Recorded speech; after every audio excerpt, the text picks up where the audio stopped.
Randy Robison at Life Today TV. I've got an old friend and someone you may know, especially if you watch much Christian television.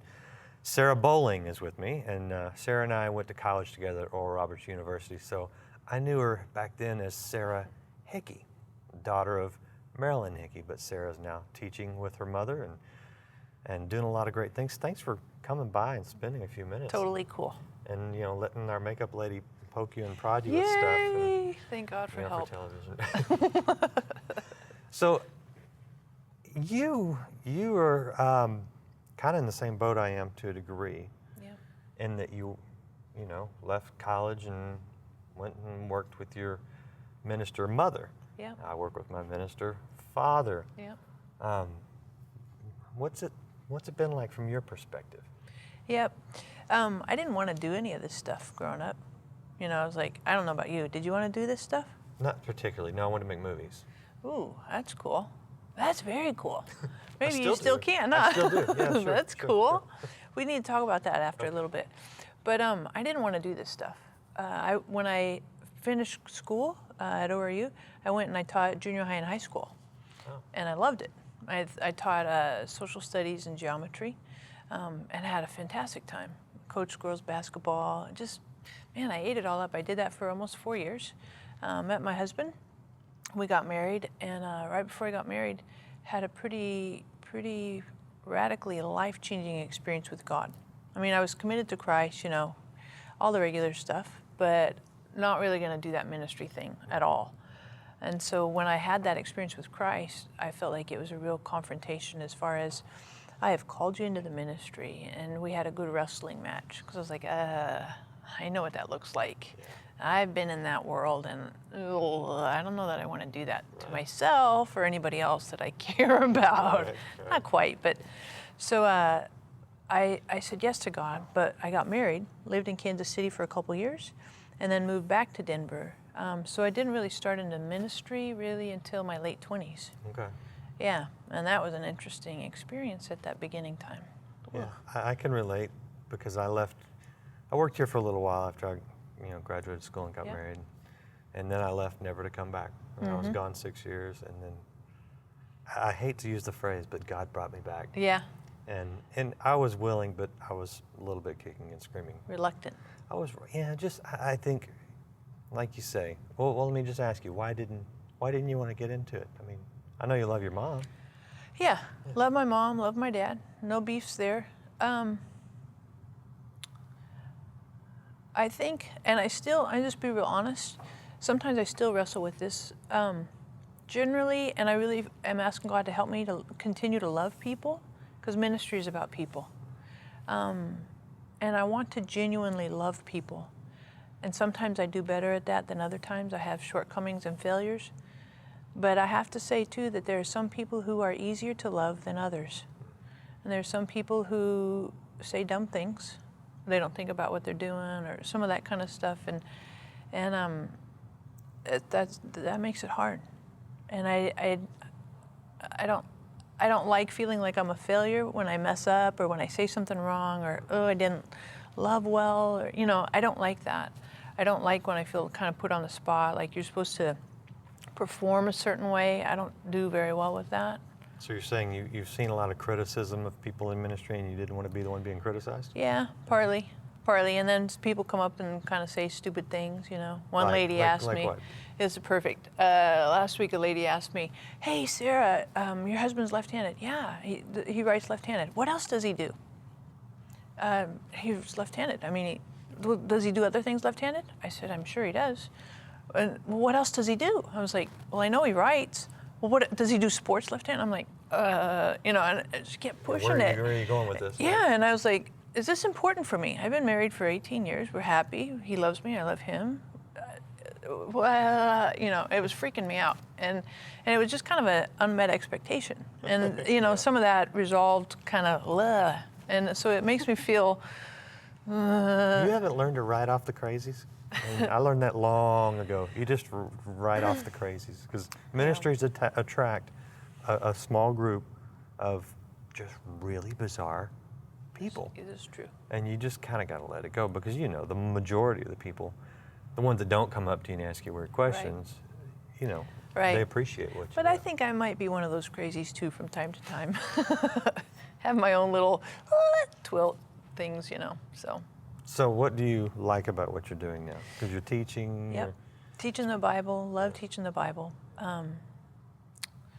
I love getting to know God better. I mean, at the ground zero, strip everything away, hanging out with God, listening to his heart, sensing his presence. And I don't think you need to be in the ministry for that. I think you should just do that as a normal course of being a human. But, you know, studying the Bible, you get great things. Sense God speaking, learn great things about God, great intimacy with God, love all of that. But I also started something called Saving Moses a couple years ago. It's to help little people between 0 and 5. And that's been a ride. What does it do exactly? Yeah, what I found was around the world, that was basically an audience, a group of people that were very poorly served. There's lots and lots. Your dad is a fantastic man with huge humanitarian impact.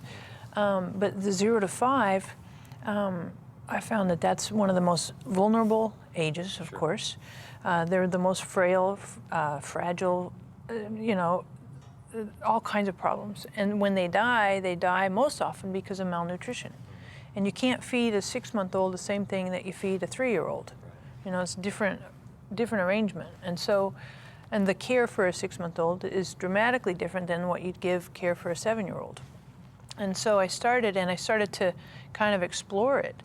And about a year or so ago, I went and just kind of incrementally ramped up my experience or my connection with it. I started in Costa Rica, and it was an interesting place. Oh, yeah. Beautiful place. Oh, yeah. I mean, totally gorgeous.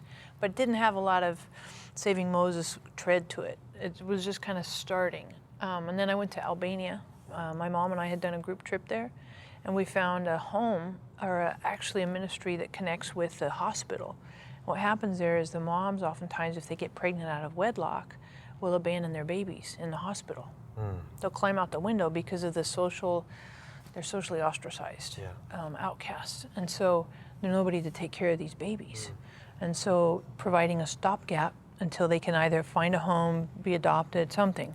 So that's Saving Moses connected there. That was powerful. And then we went to Haiti and found out that in Haiti, they don't have an infant immunization program, national. So they're dying of stupid things, tuberculosis, you know, I mean, dumb stuff. We've overcome everywhere. Smallpox, Sure. yeah. So I was like, well, we can do that. That's a no-brainer. And then the penultimate, I went to Angola. And you've been there. No, I've been to a few other places around there, but not Angola. Whoa. Angola has the highest infant mortality.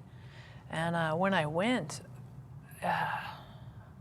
it absolutely took my breath away. And I was telling a friend, I was like, it took me 2 months to kind of work my way through just the emotional. Sure. Oh, yeah. Because it just rocked me to the core. I went last year and really prayed ahead of time. And it wasn't so much like a spiritual attack. It's just more so the raw humanity. You hold a baby in your hands that dies. Yeah. I mean, so what do I like about ministry? I like the whole spectrum of it. Yeah. It's cool. What do you like about ministry? Oh, I think I agree with you. And I want to ask a question about one of the things that brought me back and that I never really left. And that was the humanitarian outreach aspect of it, because yes, we preach the word, we never forsake that. But as Peter Pretorius, our missionary in Africa, said, it's hard to preach to a child who's so hungry that they can hardly think. Right. You know, why do you think, Franklin Graham, big into the humanitarian outreach, doing a great job. I know a lot of kind of children of second generation evangelists, second generation, teacher, or even third generation, who have really caught on to a little heavier emphasis on the humanitarian without forsaking the gospel by any means, but it's more like an extension of the gospel, I think. Have you ever put much thought into that as to why that is? Yeah, and when I started to look into the humanitarian thing, first of all, I think that Jesus was incarnate, came in the flesh, and really connect it into our daily living. And I think if we don't connect into daily living people, you know, what their physical, human, tangible needs, I think it's hard to say I love you and have genuine gravity to that if you're not connecting in a daily, tangible, just my day-to-day survival. I think that's essential. Yeah. But I also read a book that just rocked my world with all this whole thing, because I'm all, you know, Bible, Bible, Bible. And when I started Saving Moses, I was like, you know, I feel it in my heart. It feels completely right in my heart, but help me see it, you know, walk me through in the Bible. I mean, I know you do it to the least of these, you know, and I've seen stuff, but I read this book called Generous Justice by, I think, Timothy Keller.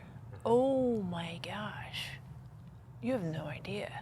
I read it right when I got back the first time from Angola, and it just completely put, for me, the biblical context, and it's a biblical imperative. It's not like, oh, that's a great idea. Isn't that sweet? And here's a scripture that fits it. No, right? no, I mean, it's like, I mean, front and center, this is a divine imperative that you cannot neglect. You can't neglect. You call yourself a Christian, you cannot neglect the poor, the widows, the orphans, the needy. I mean, it's just, we don't get that luxury. Yeah. So. Yeah. Where do you see ministry going? I mean, you know, is the core audience ages of our parents? Right. You know, we find ourselves in the position of what's next. I know. And a lot of people are looking at us going, so what are you going to do next? And, I know. and I was going, why are you asking me? I don't know, you know. I know. That's a good question. Yeah. How do you answer it? I interview people and ask them, and then see what they and say, see what and they take say. little pieces and parts. That's a good question, and I have it in my mind. I'm asking God, what are you doing, God? Yeah. Because in my mind, ministry is just joining what God's doing. Sure. What are you doing, God? Because I just want to be a part of what you're doing. In my life, I feel Saving Moses is very, very, very much on God's heart. Little people, 0 to 5, I think that's a very strong passion in God's heart, and I feel very committed to that. I have a really sizable question in my mind on that, though, and I don't have an answer, honestly. I think it happens when the time comes. Yeah. You see biblical examples where it goes from one to another, and God always steps in at the right moment. Right. And usually the follow-up guy, if you will, Yeah. doesn't know until God steps in at the right moment. You Sure. know? And so I think from my perspective, I am strictly trying to position myself where I feel like God wants me to be and obedient with what He gives to me right now. Yeah. And not worry about the future as much, but prepare in every way that I know how. Yeah. And then you got to rely on Him to step in when the time comes to. See, and that's So. completely right. Yeah, okay, And I good. feel that way. I completely feel that way, because I think, well, I don't know, but God does. Yeah. And my dad always says, it's in my better moments. You know, I trust God, and I know He's got a good future and all that. But there are moments Oh, it's hard. that you probably chew your nails. You can't see over the hill. You don't know what's in that valley. I know. I know. I know. And you think, and you almost like jump Yeah. to what? You know. Right. I know. So I think it's a faith walk. Oh yeah. Yes. Yes, it is. And people might be shocked to know that even for the sons and daughters of ministers, we have to learn how to walk by faith and trust God, just like you do at home. So, Totally. thanks for spending a few minutes That's chatting. Great. Totally great. We should make a whole show. I Yeah, don't it'd be know. fun. I'll call Matt, That'd be fun. Matt Crouch, another son of a. Yeah. Say, hey, give us a show on TV. Yeah, it'd be fun. Yeah, I doubt that's going to happen. But tell me the website if people want to check out SavingMoses.org. SavingMoses.org. Yep. And then We tweet and Facebook and all that stuff. So. the TV show. Yep. Is Yeah. TV show Today with Marilyn and Sarah. So fun times. great. Check it out. Thanks again for being here. Thanks. Totally fun.